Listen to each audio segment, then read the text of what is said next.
Kasi mga sirena tayo. Tama, ang saya-saya natin lumalangoy.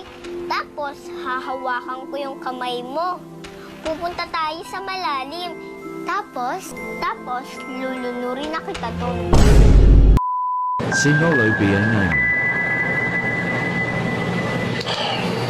Matagal ka na pala nakakakita. Hindi mo nagsasabi sa magulang mo. Hindi ba? Hindi pa po. Dok, sigurado ka ba? Oo.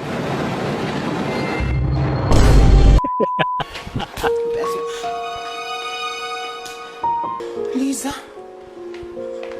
magtapat ka nga sa akin. Hindi ka talaga tinulak ni Flor, no? Hindi ka talaga nasaktan. Tinulak po. Paano ako makukulog kung hindi ako tinulak ni Flor? Posible namang nagpakatihulog ka mag-isa sa hagdanan. Yung ba ginawa mo? Bakit ko naman gagawin yun? Sira ulo ba ako? Huwag mong hawakan, baka madumihan eh. Oy, palagi naman akong naghuhugas ng kamay. Eh, yung pagkatao mo, paano mo mahuhugasan? Kayong dalawa ng nanay mo magsama sa impyerno. Okay lang, wala naman yung demonyo sa impyerno. Eh, nasan? Andito, nakaping.